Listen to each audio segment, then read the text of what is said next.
5장 1절부터 7절입니다.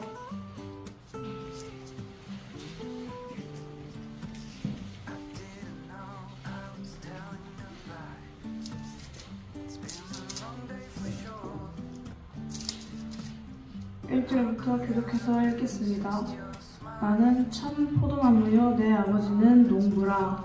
물은 내게 묻어있어 열매를 맺지 아니하는 나무는 아버지께서 그것을 제거해 버리시고, 물은 열매를 맺는 나무는 더 열매를 맺게 하여 그것을 깨끗하게 하십니다. 너희는 내가 일러준 말로 이미 깨끗하여졌으니 내 안에 거하라. 나도 너희 안에 거하리라. 가지가 포도나무에 붙어있지 아니하면 스스로 열매를 맺을 수 없음 같이 너희도 내 안에 있지 아니하면 그러하리라. 나는 포도나무요 너희는 가지라. 그가 내 안에 내가 그 안에 거하면 사람이 열매를 많이 맺나니 나를 떠나서는 너희가 아무것도 할 수 없음이라. 사람이 내 안에 거하지 아니하면 가지처럼 밖에 버려져 마르나니 사람들이 그것을 모아다가 불에 던져 삶으니라. 너희가 내 안에 거하고 내 말이 너희 안에 거하면 무엇이든지 원하는 대로 구하라. 그리하면 이루리라. 아멘. 선아가 성경 목사니까 되게 좋으시죠? 네. 근데 한 번 더 해야 될 것 같아, 선아야. 촬영이 안 돼서. 아쉬워. 진심으로. 좋아요. 진심으로 한 번 더 해. 너무 잘했어. 준비. 똑같이. 처음부터 오늘 하나님의 주님께서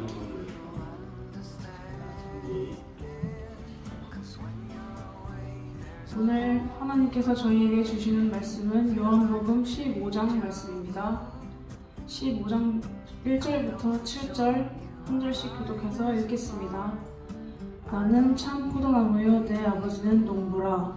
물은 내게 묻어있어 열매를 맺지 아니하는 가지는 아버지께서 그것을 제거해 버리시고, 물은 열매를 맺는 가지는 더 열매를 맺게 하여 그것을 깨끗하게 하십니다. 너희는 내가 일러준 말로 이미 깨끗하여졌으니 내 안에 거하라. 나도 너희 안에 거하리라. 가지가 포도나무에 붙어있지 아니하면 스스로 열매를 맺을 수 없음 같이 너희도 내 안에 있지 아니하면 그러하리라. 나는 포도나무요 너희는 가지라. 그가 내 안에 내가 그 안에 거하면 사람이 열매를 많이 맺나니 나를 떠나서는 너희가 아무것도 할 수 없음이라. 사람이 내 안에 거하지 아니하면 가지처럼 밖에 버려져 마르나니 사람들이 그것을 모아다가 물에 던져 삶으니라. 너희가 내 안에 거하고 내 말이 너희 안에 거하면 무엇이든지 원하는 대로 구하라. 그리하면 이루리라. 아멘.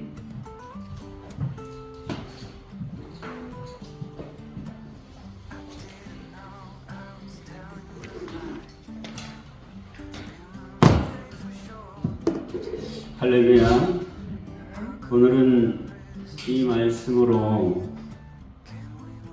너의 정체를 밝혀라, 이런 제목으로 함께 하나님의 말씀을 나누도록 하겠습니다. 여러분, 오늘 이 말씀에는 인생을 성공하는, 또 인생을 성공으로 사는 하나님의 비결이 오늘 이 말씀에 들어 있습니다. 우리는 뭘 하든지 결과가 좋기를 바라죠. 결과가 풍성하기를 바라죠. 근데 오늘 읽은 말씀 5절에 보면 그가 내 안에 내가 그 안에 거하면 사람이 열매를 많이 맺는다. 삶의 열매가 풍성해진다. 삶의 열매가 많아진다. 그 약속의 말씀 비결이 오늘 말씀에 들어있고, 또 7절의 말씀을 보면 무엇이든지 원하는 대로 구하라. 그리하면 이루리라. 결과적으로 풍성한 삶, 또 기도하고 원하는 대로 되는 삶에 대하여 우리 주님께서 우리에게 일러주신 말씀이 이 말씀이기 때문에 오늘 이 말씀에는 우리의 인생을 성공으로 살아가는 비결이 담겨 있는 것입니다. 오늘 이 말씀이 여러분들 안에서 여러분들의 삶을 성공적으로 사는 삶으로 만들어 가시는 진리가 되시기를 먼저 축복합니다. 군대 가면은 밤에 일부는 자지만 일부는 잠을 자면 안 돼요. 왜냐하면 군대는 적군과 싸우는 조직인데 다 자버리면, 특히 전쟁은 야간이 중요하거든요. 밤에 야습, 밤에 습격을 해올 때 그거를 막지 못하면 완전히 전멸당하거든요. 그렇기 때문에 낮에는 적군이 저 멀리서 와도 볼 수 있는 사람들이고 다 깨있으니까 또 다 이렇게 옷을 입고 있기 때문에 그래도 적군이 습격해오는 걸 모른다고 해도 어느 정도 그래도 방비하고 피할 길이 있는데, 밤에는 다 옷을 벗고 신발도 다 벗고 하루에 피곤함에 늘어져서 다 잠자고 있을 때에 습격을 받으면은 그 군대는 치명적이거든요. 그래서 밤에는 늘 순서를 정해서 일부의 병력이 나가서 그 부대의 주변을 다 지킵니다. 지켜요.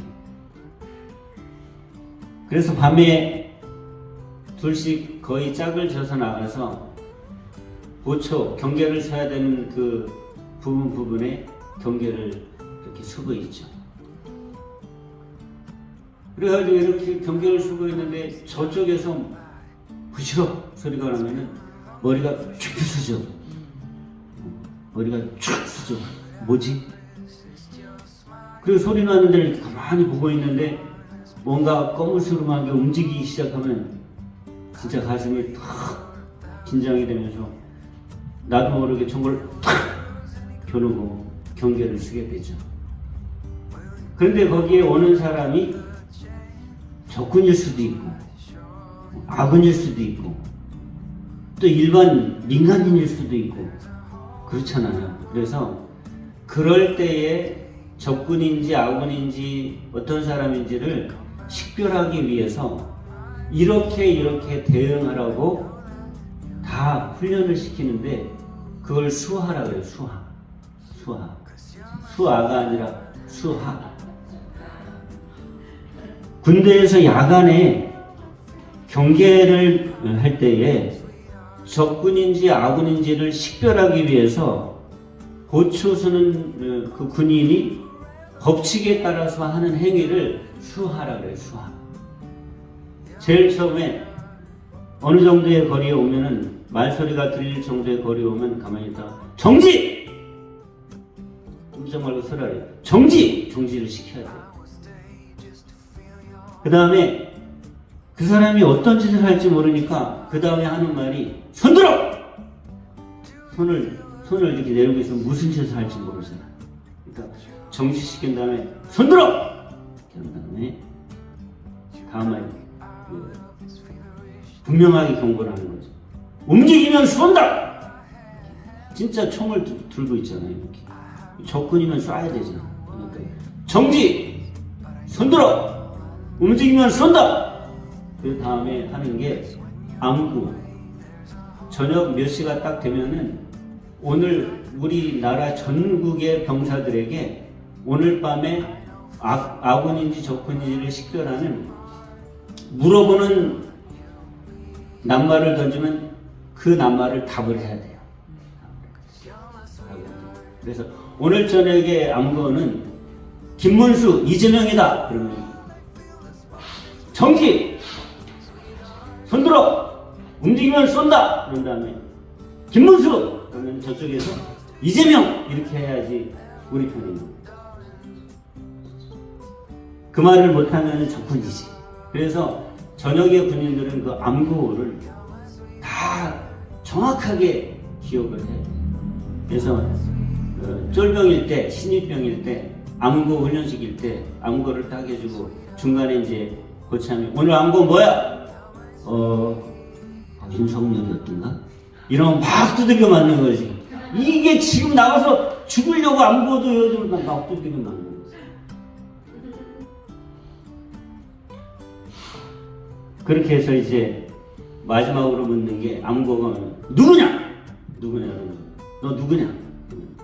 어떤 때는 그 부대 부대장들이 경계를 잘하고 있는 순찰을 들 때도 있고, 나 부대장이다. 아, 용무는 순찰 나왔다. 하, 내 차, 하!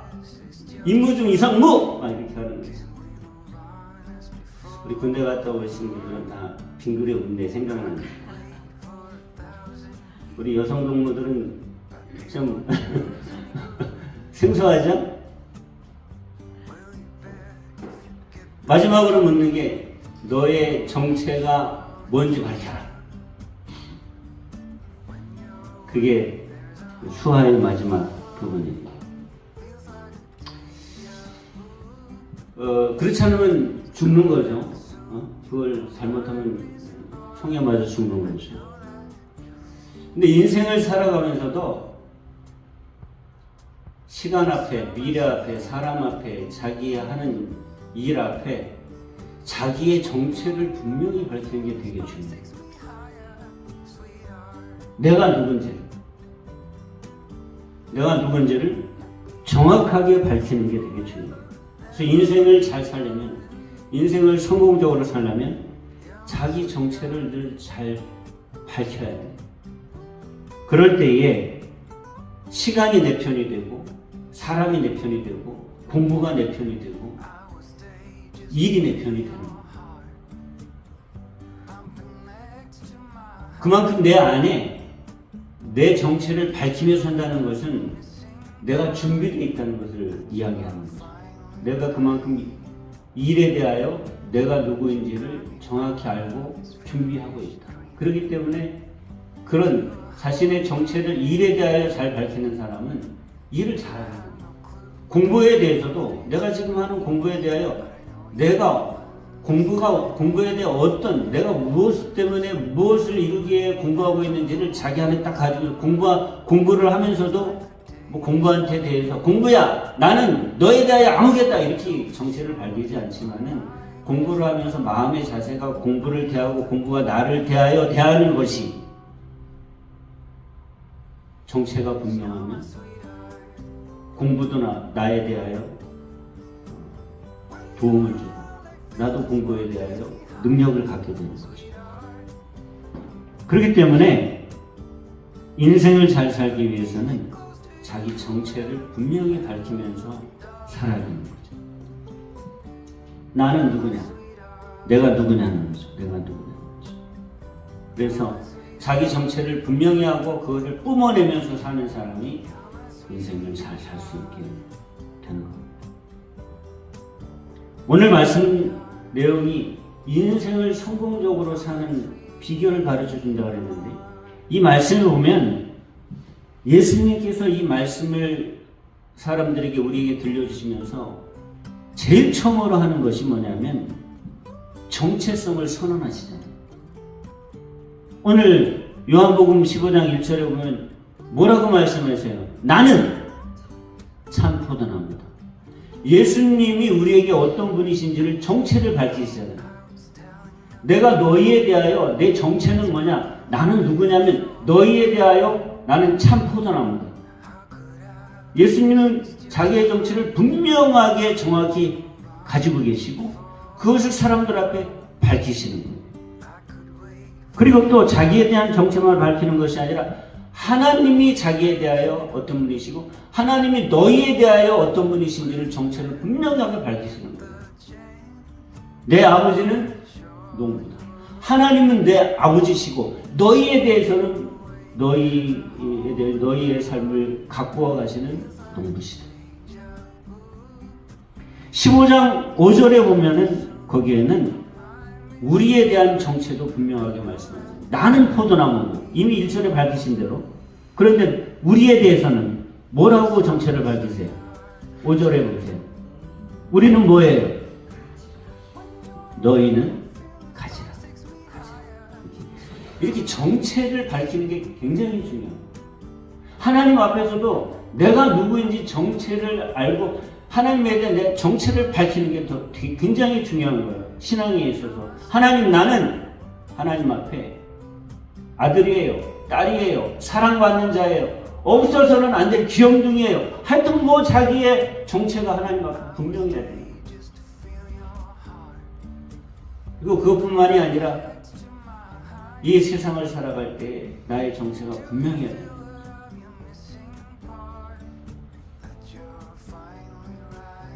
그래서 예수님은 오늘 말씀에서 정체성부터 선언하십니다. 하나님 안에서 믿음으로 사는 사람은 정체성을 선언하는 거기서부터 하나님의 역사가 시작됩니다. 정체성을 선언하는 게 없으면 하나님이 역사를 시작하실 수가 없어요. 그리고 그 정체성이 뭐냐면 하나님의 나에 대한 설계.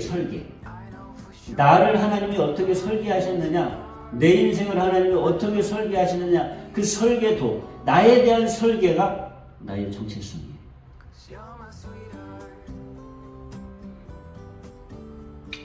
여러분, 내 인생의 설계는 내가 하는 게 아니에요. 내가 할 수도 없어요. 왜 그런지 아세요? 잠시 후에 내 인생이 어떻게 될지도 모르는 내가 어떻게 내 인생을 설계를 해요? 내 인생의 미래를 다 아는 분이 설계를 해야지. 그죠?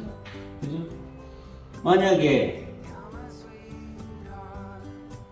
우리가 지금 한 달 있다가 일본으로 여행을 간다. 우리 교회 식구들 일본으로 여행을 간다. 일본으로 가는 여행 계획을 우리 중에 일본에 갔다 온 사람이 최 집사님이 일본을 다녀온 적 있죠? 네? 나도 일본을 갔다 온 적이 있지만 어쨌든 일본을 다녀온 사람이 그 계획을 짜야 돼요? 안 가본 사람이 짜야 돼요? 네? 가본 사람이 짜야 되잖아. 그죠? 안 가본 사람이 계획을 짤 수는 있어요. 가본 것처럼 정보가 많으니까. 그러나 그래도 갔다 와본 사람이 짜는 게 더 정확하고, 그 다음에 정보도 안 보고 그냥 대충 뭐 일본 가면 돼, 비행기표만 일단 사자, 이렇게 가는 사람보다는 정보로라도 아는 사람이 짜는 게 더 낫죠. 근데 우리 인생은 잠시 1분 후에도 우리 가본 적이 없어. 그럼 우리가 어떻게 계획을 짜고 우리 인생을 설계를 해요? 누구만 아세요? 내 미래에 대해서. 하나님만 아시지. 그러니까 하나님이 내 인생을 계획해 주셔야, 설계해 주셔야 되는데, 하나님이 내 미래까지 알고 계신 하나님이 내 인생을 설계해 주신 것이 뭐다? 나의 정체성, 정체다. 나의 정체성. 여러분, 뭐든지 설계가 되게 중요해요. 집을 짓거나 빌딩을 지을 때도 그 건축을 할 때에 설계가 제일 중요해요. 설계 없이 집을 지을 수 없어요. 물론 옛날에야 뭐 그냥 설계 없이 대충 지었지만 요즘처럼 좋은 건물, 그 다음에 빌딩을 수십 층을 올리는 빌딩들, 거기다가 구조가 다양하고 멋있고 예쁜 건물들은요, 하중을 어떻게 받느냐, 재료를 거기에 재료를 뭘 쓰냐, 이런 거를 다 해서 설계를 완벽하게 짜지 않으면 그 건물은 무너집니다.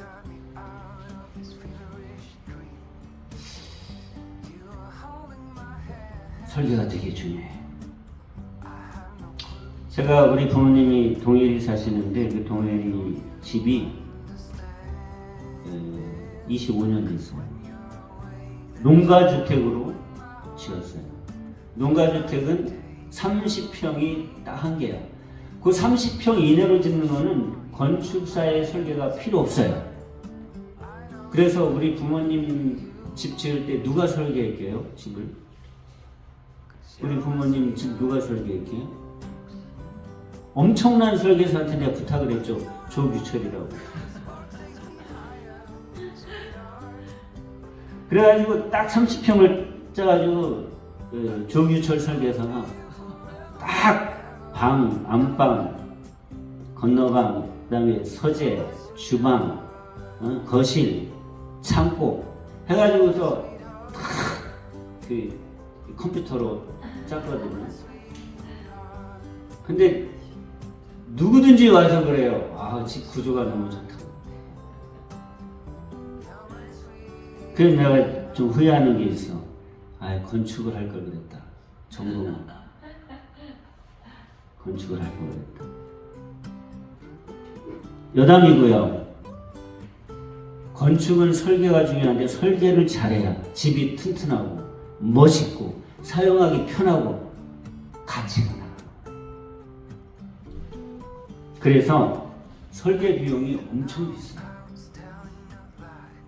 사람도 그 사람이 가지고 있는 재료를 가지고 누군가가 설계를 잘해야 그 사람이 인생이 튼튼하고 사람이 인생이 멋있고 일을 유능하게 하고 인생의 가치를 만든 거예요.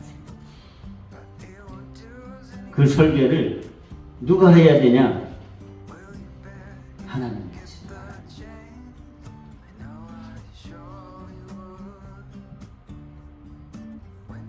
인생도 설계가 필수예요. 설계 없이 인생 살면 안 돼요. 그리고 그게 가장 중요해요. 이 설계가 내가 누군가를 이야기해주는 나의 정체예요. 나의 정체 그걸 가지고 있어요. 그러면 그 설계는 누가 그리냐? 하나님의 자녀는 누가 그려주시냐? 하나님이 설계도를 그려주신다.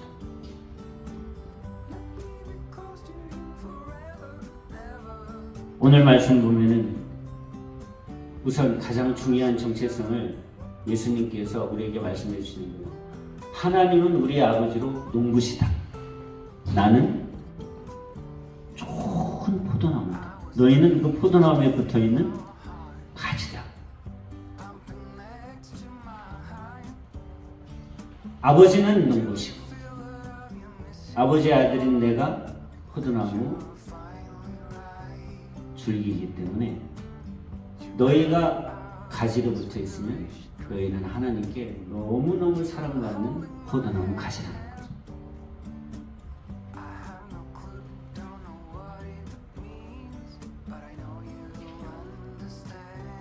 우리가 초봄에 꽃씨를 심어놨는데 저거 심어놓으니까 마음이 다르대. 전에 다른 사람들이 심어놓은 꽃들은 뭐 지나가면서 꽃 심었네. 뭐지 저거? 꽃피면 이쁘네 이랬는데 내가 심어놓으니까 전에는 봄에 비가 오면은 난 농사를 안 지니까 가물면은 가물가보다 날씨 좋네 그랬는데 요즘에는 봄에 비가 많이 왔으면 좋겠어. 그리고 자꾸 보게 돼. 비가 언제 오지? 우리 마을에 꽃씨를 엄청 심었거든요 지금. 근데 여기는 내가 물을 줄 수 있지만은 저기 고속도로에서 들어오는 그 이쪽 우리 동네 입구에 한 100m가 넘는 데를 갖다가 해바라기를 다 심었어. 거기까지 어떻게 물을 들고 와서 주겠어요? 그러니까 비가 와야 돼. 그러니까 늘 일부러 가서 보게 돼. 이게 지금 잘 자라고 있나 안 자라고 있나 싹이 텄나 피실거리나 어쩌나. 가서 보면은 이만큼 싹이 들어오는 거 너무 예쁘고 사랑스러워. 가서 풀 뽑아주고 비 오기를 봐. 비 오면 너무 좋고. 그게 꽃씨를 심어놓은 사람의 심정이에요. 그게 사랑스러워. 사랑스러워. 하나님께서도 예수 그리스도라고 하는 참 포도나무에 가지로 접붙임을 받은 자녀는 너무 사랑스러워. 야, 얘가 접을 붙였는데 잘 붙었나? 싹이 잘 나나? 줄기에서 영양분이 잘 오르고 있나? 앞으로 잘 자랄 건가? 궁금하시니까. 계속 사랑하는 마음을 가지고 바라보시면서 이 가지는 이렇게 키워야 되겠다. 이렇게 키워야 되겠다. 이런 생각을 다 가지고 계십니다. 우리가 우리의 정체를 하나님께서 어떻게 설계하셨는지를 알려면 예수님께서 오늘 우리의 가장 중요한 정체인 포도나무 가지라고 정해주신 것을 잘 마음속에 묵상하고 새겨봐야 돼요. 그러니까 우리의 정체의 가장 중요한 중심은 뭐냐면 하나님께서 나를 예수님에게 접붙여 놓고 그리고 늘 사랑하는 마음으로 바라보고 계시는 그런 포도나무 가지가 우리 정체였어요. 하나님께 사랑받는 따로 떨어져 있는 것이 아니라 예수 그리스도께 붙어있는 가지. 그 모습으로 우리를 하나님께서 바라보시는 거죠. 그 하나님의 나를 향한 사랑을 알아야 그분이 나를 향해 어떤 설계도를 가지고 계신지를 점차 파악해 갔습니다. 이제 내가 여러분들 앞에 하나님께서 여러분들에게 주신 정체를 밝혀가는, 내 정체를 밝혀야 돼. 나도 나를 모르잖아요. 네? 하나님께서 나를 위하여 지어놓으신 설계도 정체를 모르면 앞으로 계속 방황해요. 알아가야 될 거 아니에요. 내 인생이 10년 남았든 30년이 남았든 50년이 남았든 70년이 남았든 내 미래에 대하여 하나님께서 그려놓으신 정체를, 설계도를 알아야 되는데 내가 지금부터 여러분들에게 5가지로 하나님께서 그려놓으신 나의 설계도인 정체를 밝혀가는 5가지를 짧게 이야기해 드릴게요. 첫 번째는 하나님을 바라보세요. 하나님은 오늘 예수님께서 말씀해 주신 정체를 보면 농부야, 나를 키우시는. 내가 전적으로 그분께 내가 달렸어. 근데 농부인데 보통 농부가 아니시고 아주 유능하신 농부세요. 못하실 것이 없는. 세상을 다 만드신, 지금도 온 세상을 다 마음대로 주관하시는 아주 유능하신 농부가 하나님이세요. 우리 아버지세요. 내 정체를 올바르게 밝히려면 첫째, 그 하나님을 바라봐야 돼. 자꾸 그 하나님을 바라보지 않고 나 혼자 뭘 만들어 가려고 그러면 안 돼. 안 돼. 절대 안 돼. 포도나무 가지는 스스로 자랄 수 없어요. 농부가 가꿔주셔야 돼요. 농부가 거름을 주고, 농부가 때로는 가지도 쳐주고, 농부가 때로는 감을 때는 물도 주고, 그래야 포도나무 가지가 자랄 수 있는 거예요. 하나님, 농부이신 하나님을 바라보지 않으면 안 돼요. 그래서 첫째는 하나님을 꼭 바라보세요. 하나님을 바라보면서 내 정체를 밝혀가세요. 알아가세요. 배워가세요. 두 번째, 하나님이 지으신 세상을 보세요. 하나님을 보신다면 세상을 자꾸 세상을 좀 보세요. 음물 안에 개구리처럼 내 주변에 나를 가둬놓고 살지 마세요. 자꾸 세상을 보세요. 자꾸 세상을 보세요. 넓게 보세요. 그거는 뭐 세상을 연구하라 이런 게 아니에요. 그냥 자꾸 세상을 넓게 보려고 그러면 하나님이 보여주세요. 뭐 뉴스를 맨날 보고 있지 않아도 돼요. 하나님이 보여주세요. 다. 뉴스보다도 하나님이 보여주시는 세상이 더 다양하고 더 정확하고 더 넓고 그런 거예요. 그러면서 세상을 어떻게 보느냐면 세상은 내가 주인공이 되는 무대라고 보는 거예요. 세상을 내가 마음껏 하나님의 자녀로 활개치며 가지를 뻗어나가고 꽃을 피우고 열매를 맺는 그런 무대다 이렇게 보는 거예요. 무대다 이렇게 보는 거예요. 무슨 얘기냐면 나 스스로를 자꾸 열등하게 보지 말아요. 난 이래서 못할 것 같고 저래서 못할 것 같고 세상은 너무 크게 보이고 나는 요만하게 보이고 이렇게 보지 말아요. 하나님을 바라보고 세상을 보세요. 세상은 하나님의 자녀의 무대에 나는 거기서 주인공이 되는 거예요. 세 번째, 복음을 중심에 품어요. 복음을 중심에 품어요. 복음. 내가 사실은 돌 포도나무도 아닐 정도로 보잘것없는 그저 그냥 뚝 잘라서 아궁이에 집어넣어야 될 그런 쓸데없는 그런 머리도 안 되는 그런 존재였는데 하나님께서 나를 잘라서 예수 그리스도라고 하는 참 포도나무에 접을 붙이셨어요. 근데 예수 그리스도께 나를 접붙일 때 뭘로 접을 붙인 거냐면 복음으로 나를 예수 그리스도라고 하는 아주 좋은 나무에 포도나무에 나를 접을 붙이신 거예요. 그렇기 때문에 나는 그 이후로는 복음을 빼버리면 나라는 존재가 예수 그리스도와 함께 존재할 수가 없는 거예요. 복음이 아니면 나를 설명할 수가 없는 거예요. 내 인생은 복음이 아니면 설명할 수가 없는 거예요. 복음에 빠진 설계도는 설계도가 아니고 복음을 빼는 내 정체성은 가짜예요. 그리고 그 가지를 통해서 또 다른 가지들을 하나님께서 아버지께서 내 가지에다 접을 붙이실 거란 말이에요. 그렇기 때문에 내 가지 끝을 복음으로 다른 가지가 접붙여서 가지를 붙일 수 있게 준비를 해놔야 되는 거예요. 나도 복음으로 예수께 접붙었고 다른 아직까지 접붙이지 않은 죽어가는 가지를 내 가지에 접붙이기 하시려고 농부가 그렇게 하시기 때문에 늘 그 준비를 하고 있어야 되기 때문에 복음이 늘 내 가슴에 중심으로 와 있어야 돼요.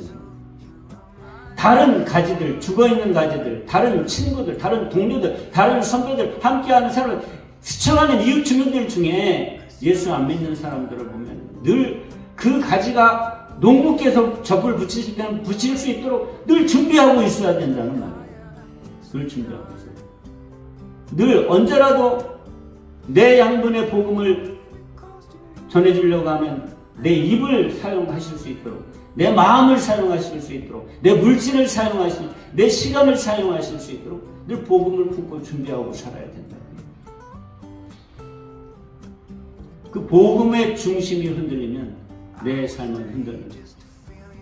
복음이 아주 대단한 거예요. 내 인생을 향기로 가득하게 하고 다른 사람의 인생을 향기로 가득하게 하고 온 공동체들을 향기로 복음을 품은 사람 한 사람만 어느 공동체에 갖다 집어넣으면 예수 믿는 사람이 하나 없는 공동체라도 그 공동체는 향기가 나고 살만한 세상이 되고 희망이 넘치고 발전하고 건강해지게 되는 거예요.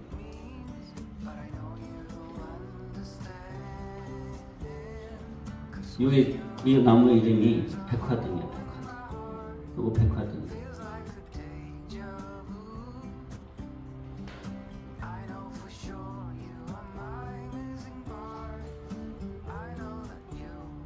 여기서 뭐 하나 포인트 찾아보실래요? 지금 맞아요. 꽃이 포인트예요. 원래 얘가 꽃을 많이 피우는데 겨우 내내 실내에 있었고 그러다 보니까 겨우 내내 아주 고생을 많이 이파리 다 떨어지고 봄이 왔는데 앞으로 꽃을 많이 피울 거예요. 제가 얘를 너무 사랑해서 진짜 얘는 제가 마음이 가요. 그래서 햇빛에 내놓고 비 맞히고 물 주고 했더니 이파리가 이렇게 무성해졌어요. 그러다가 한 열흘 전에 꽃송이 하나를 싹 폈어요. 이따가 예배 끝나고 나서 와서 냄새 맡아보세요. 향기가 한 송이 되는 향기가 대단해요. 이게 복음이에요. 요만한 한 송이만 펴도 그 향기가 사람들을 즐겁게 하고 존재의 가치를 얘가 말이죠. 꽃을 피우고 향기가 대단한 거하고 아닌 거하고 얘 가치가 달라지잖아요. 그냥 이렇게 잎만 무성하고 꽃이 폈는데도 향기도 없고 그러면은 얘 존재 가치가 얼마나 다르겠어요. 근데 꽃이 피는데 한 송이만 폈는데도 이 한 송이 폈는데 잘 예민하게 해서 옆을 싹 지나가잖아요. 향기가 탁 들어와요. 그게 복음이라고. 복음을 가진 사람이 어느 공동체에 가든지 누굴 만나는지 꽃을 피면 예수님의 향기가, 그리스도의 향기가, 예수님 때문에 행복한 그 행복이 다른 사람들에게 전해집니다. 그래서 복음을 중심에 품어야 된다. 그게 내 삶의 중심이 되고 그 복음이 딱 중심을 잡으면 내 삶은 흔들리지 않아. 그리고 네 번째로 나의 미래를 생각해 보는 거예요. 그리고 나서 하나님을 바라보고 세상을 바라보고 복음을 품고 나의 미래를 생각해 보는 거죠. 그러고 보면 미래의 시간이 다 가능성이 다 내가 하고 싶은 것들을 내가 할 수 있는 것들로 보여줘요. 미래가 다. 미래가 다. 하나님의 자녀에게 미래는 그런 의미예요. 모든 가능성이 못할 것이 없는 농부이신 아버지께서 나를 사랑하죠. 세상은 내 무대고 내가 주인공이 되는 무대고 복음은 내 안에서 강력한 삶의 에너지와 원동력이 되고 그리고 미래를 바라보면 모든 것이 다 가능해요.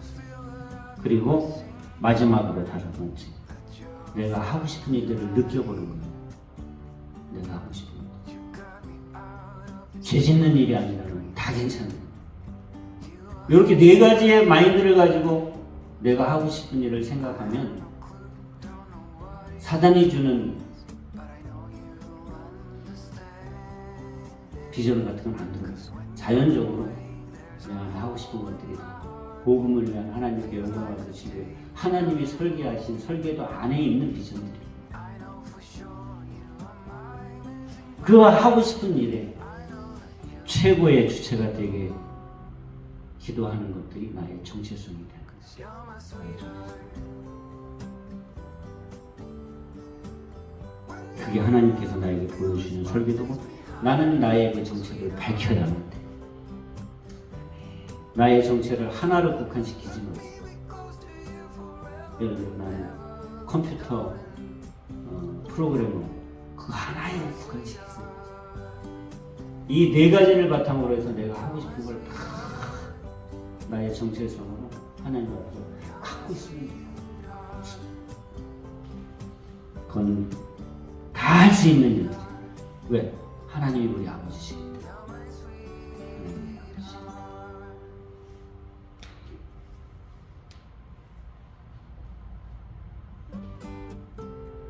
너의 정체를 밝혀라. 여러분들의 정체를 밝히세요. 하나님 안에서 여러분들의 정체를 밝히세요.